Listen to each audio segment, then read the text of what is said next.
quick look through Friday's end of day closing screens. Let me just quickly write down closing highs.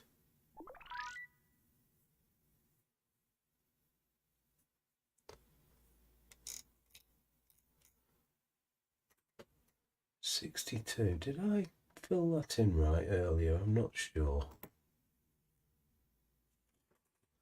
Hopefully I did.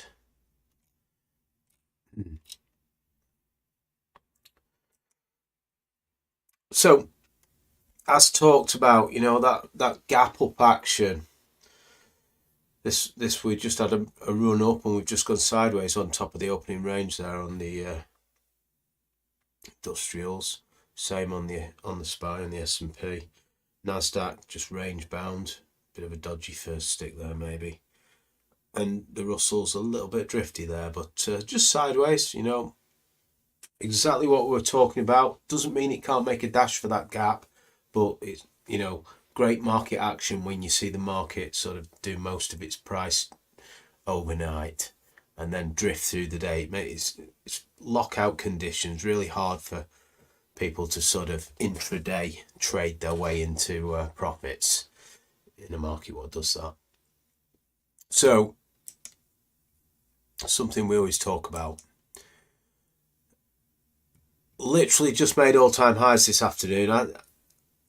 I literally caught myself while screening eBay like I do, watching my bloody stocks. I never do that, but I had to snap out of it. But and as soon as you snap out of it, it works for you. But yeah, managed to get through highs, all-time highs in the history of my world anyway.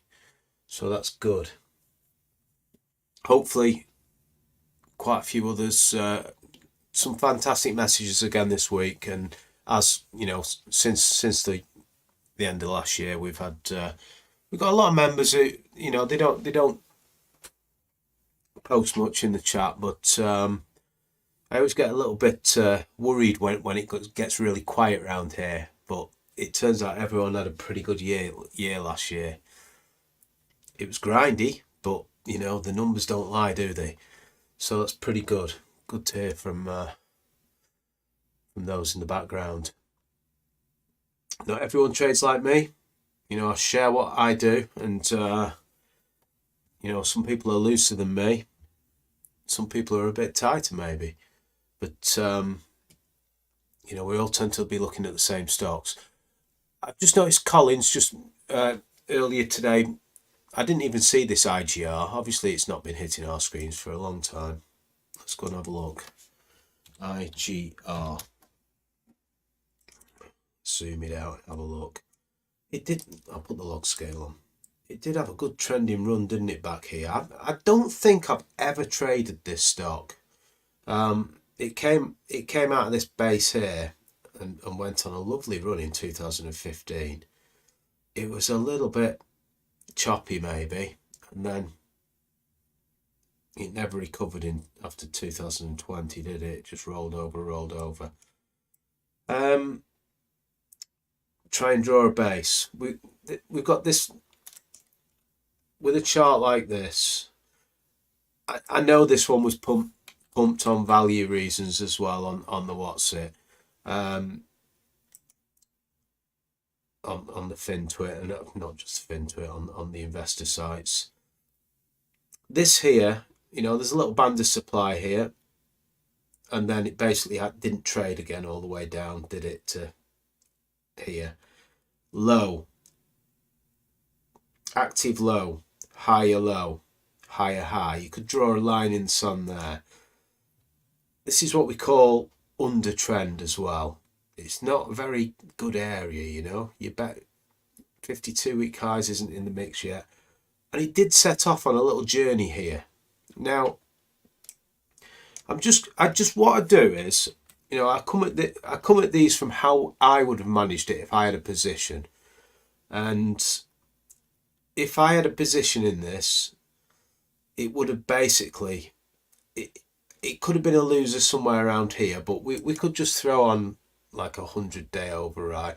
It just never went anywhere, did it? It just went sideways for over a year. Then it went through highs.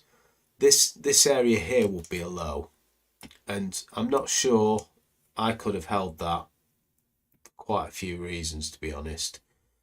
One reason being it wasn't a growth stock. But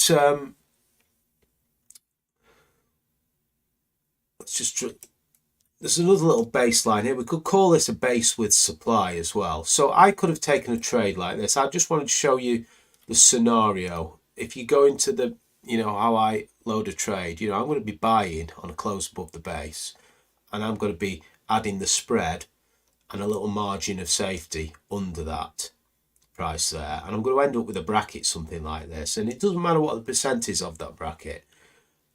And then this stock goes on this trending run. It comes in. One thing, what you can do is you can trail up. If it moves up and gets kind of 1R up plus out of the base, this one looks like it does like a measured move. You shouldn't have to take a full loser on it after that. Bringing a half stop in after that punch up into space. I mean, in the website, I state, I'm not going to let something what's up 2R take me for a full loss on that stop. That's what I say in the website. But, just trailing the bracket, this half stop in with the bracket's a pretty good way of doing it. But, let's just say I took that trade and I didn't do anything.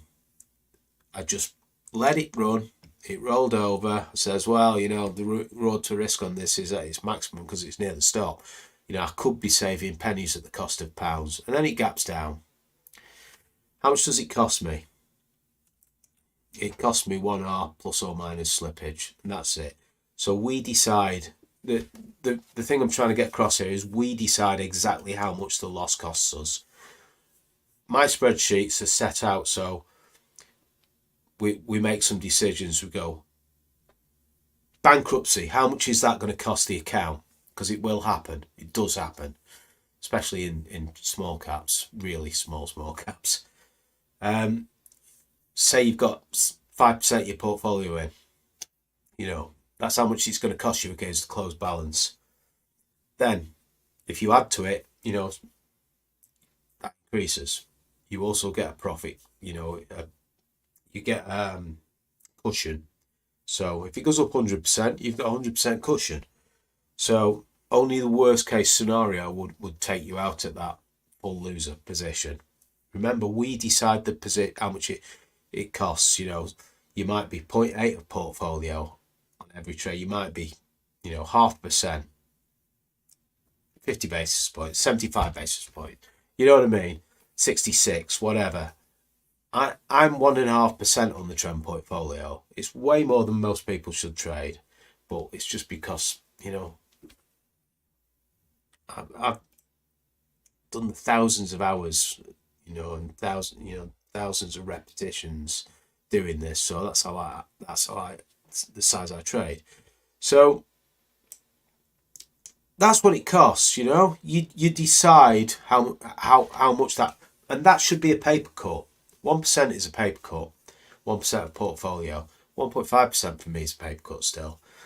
Scratch trade is anything less than, say, half an hour up or half an hour down. Which calculate that against your sort of risk. If you risk 1%, it's 0.5% up or down, isn't it? So that's a scratch trade. So, this would be a full loser plus a little bit of slippage, and it would be just, that's it, So, without talking about any of the reasons why this stock should go up and down, that is basically how you make all your losers the same, Sometimes people have said,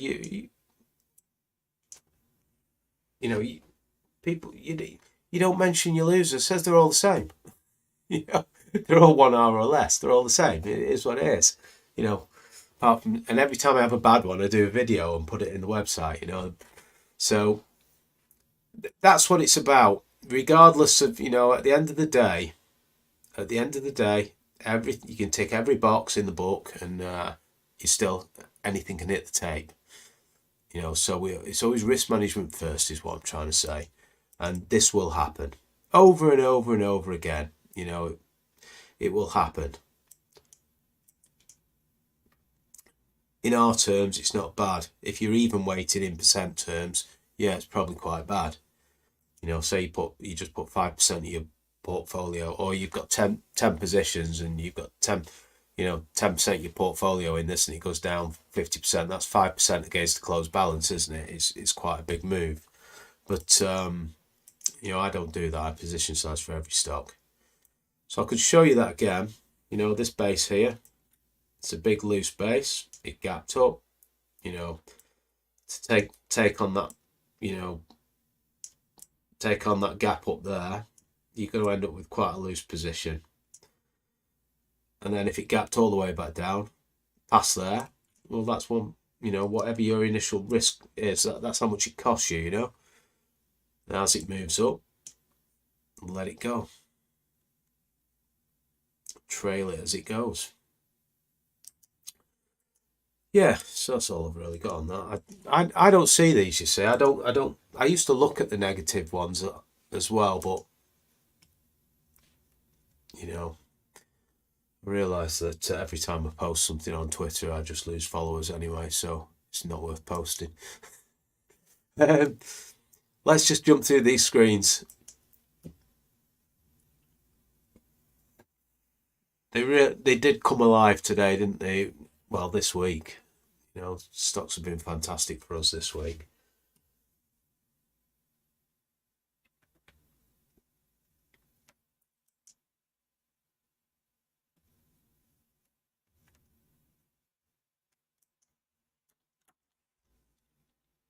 Let's fly through these.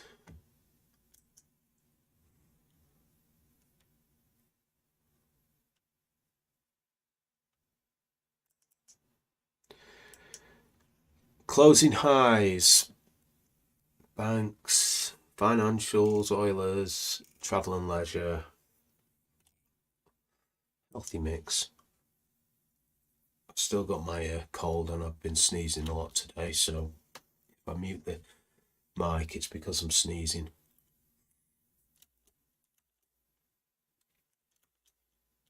Through these investment trusts.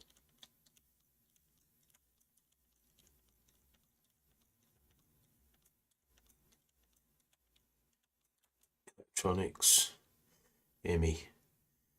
So FTSE 100 stock, pretty horrible trading one as well. Electronics area. SRT Marine. So yeah, totally. I see the base. Let's just draw it in.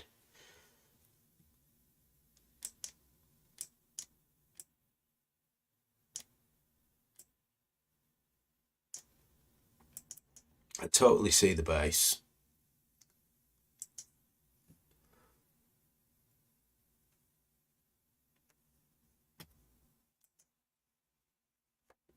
SRT.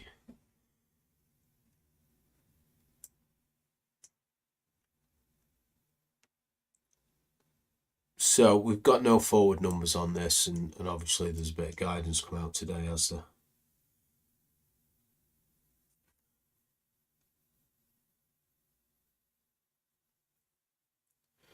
%. I'm not sure why the turnover dropped off a cliff on this one, on the last posted. Yeah, it's, I like the look of the base.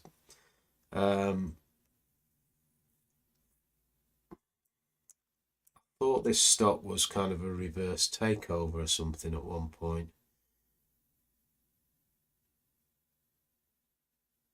Maybe not. Maybe it was. No. How far back do I have to go? Maybe not. Must be a different one I'm thinking of.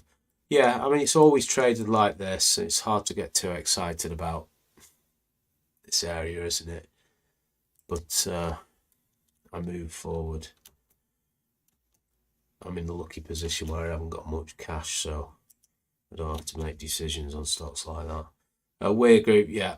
So this is talking about, what I'm doing with the family portfolio. I bought it here, almost exactly there. And that's my bracket on this one. And did it hold the lows or did it not? I don't. It basically closed right on the lows that day. But yeah, and it just came alive, didn't it?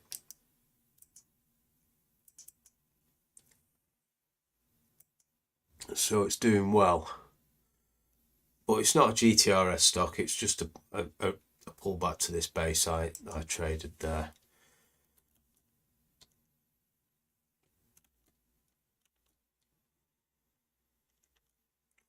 Through the rest.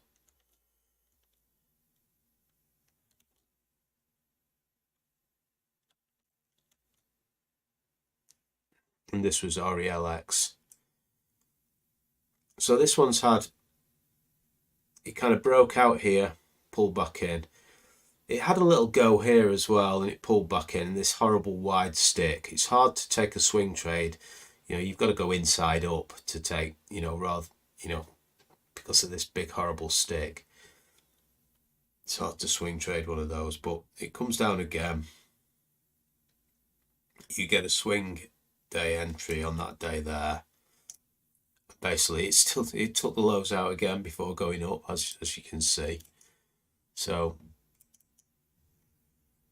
yep, off on its journey. Here's Beasley.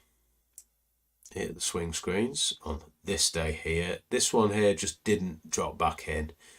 I can say there's a reason for that because it's the best large cap in the market we can find at this point in time, and it's just proved that, hasn't it, by going straight back to highs. It's not the best trader, but it's been good to us over the last year or so. So that one is the way to approach this. I know some of you in this one from earlier, is when they open and they open up strong. The way I do it is I've got that order I like to put in off the spreadsheets, and then I can just adjust it to the previous day's high sort of area. And I wouldn't have been filled on that one though, but it's just a little tactic you can use if it moves out strongly by the next pullback.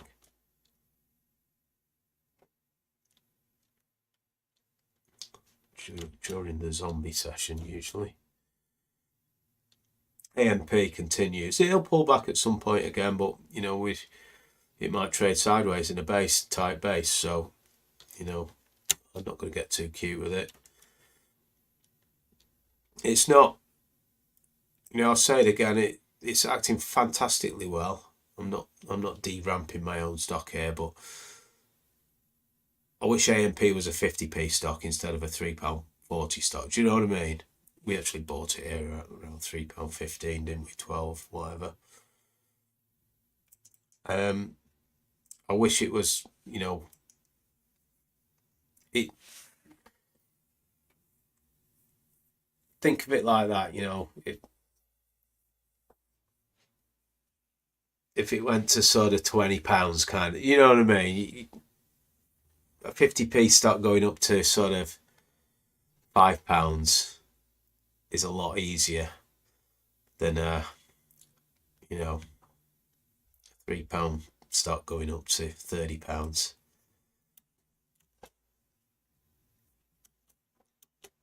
So it's about the multiples of R again.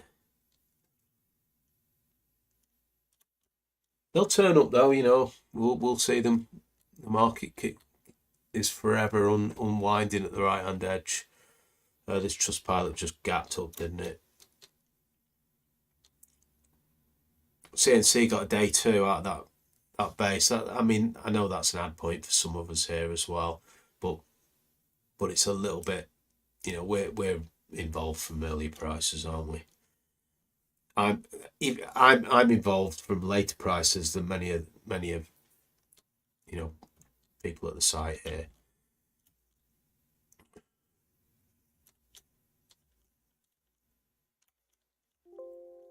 That's that. Let's have a look through the swing point screen.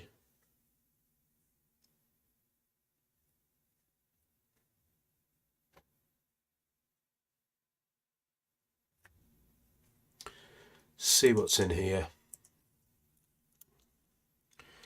A TRT, so real obvious place for the bulls to step in there on the 10 month. Let's just obviously, you know, we've been riding this one for quite some time.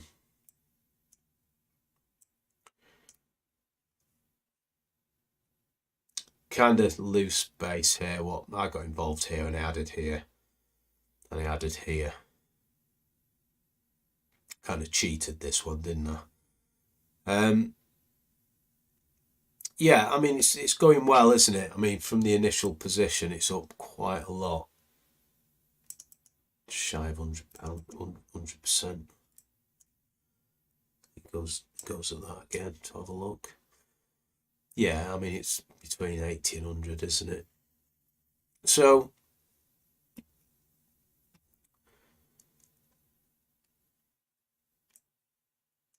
just technically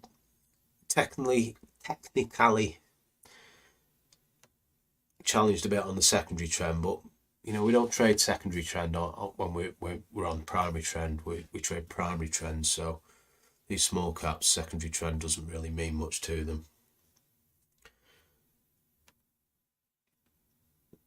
So that's what you're looking at there. Hopefully that can find a little bit of juice and break up above 200, and then I can trail into somewhere around here. Moving on.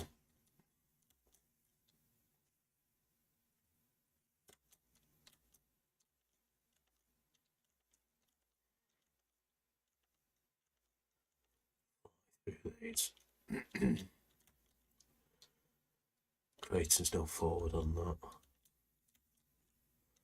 that. Griffin. Yeah, I've got this on the family account just to have a little bit of gold exposure since we sold the other one what got bought out, didn't we? I've already forgotten what it was called. So fast my brain works.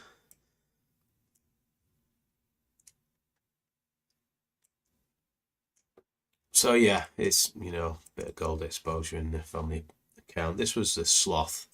It was one of the last ones to sort of this, and can't remember, was it PAF as well, or a bit later than the others?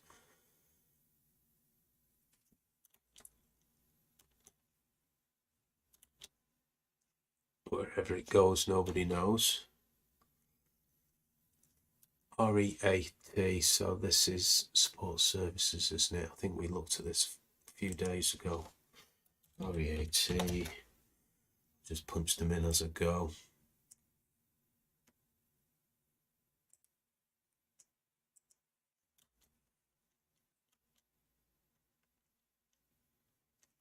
Quantum blockchain.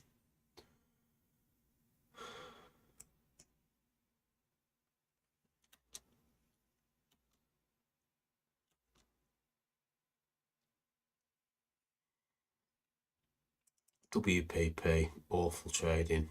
I see the swing point on it. I don't know anything about this. It says medical equipment, and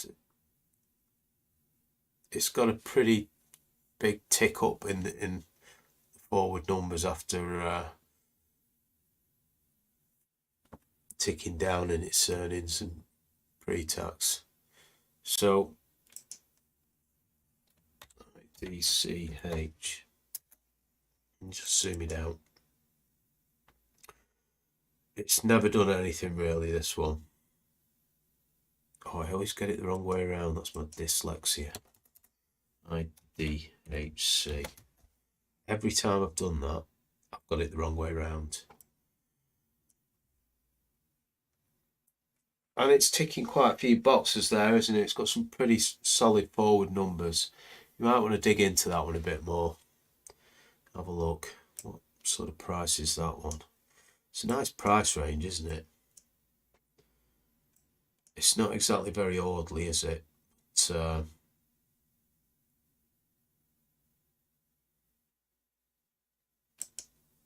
yeah, that's one to study.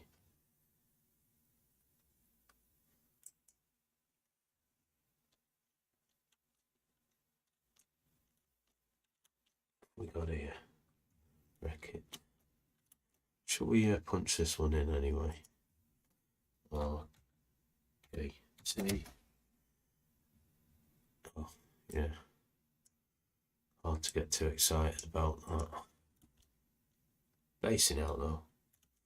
Let's have a look where the forward prelims are, because once it gets through them, they can front run those prelims, you see.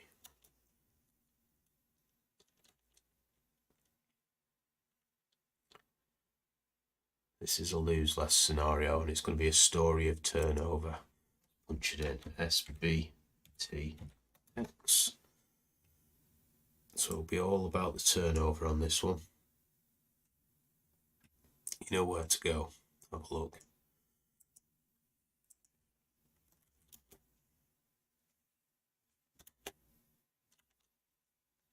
Boo-hoo.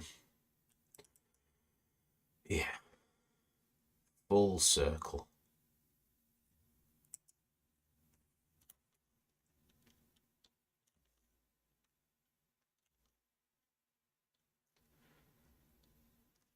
Calnex. Oh, this one got quite popular, but it never took off, did it? It just rolled over. Pretty obvious wrong area there, wasn't there? Very obvious wrong area.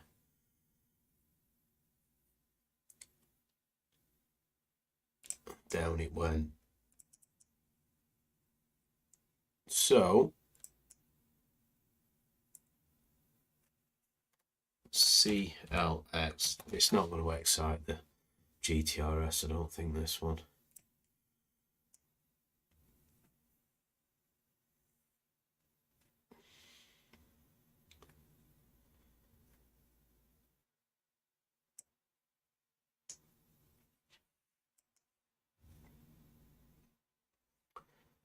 Turn to profit. I mean, if it built a lovely little base, maybe you'd look a bit closer at it.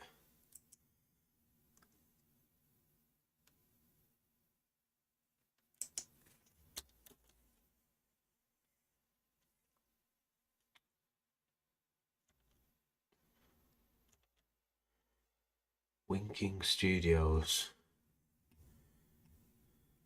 Don't know anything about this one. WK. Yes. Not got much on that one. So I'll just quickly look at that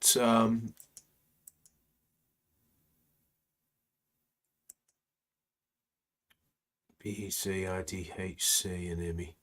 Yeah, we've been through them. So there's a couple there worth having a look at, isn't there? Having a delve into. There's no real nice setups on the charts of those ones yet, but for me anyway.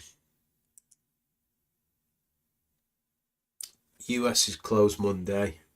I will get the screens done when I put the computer on to do some eBay battles.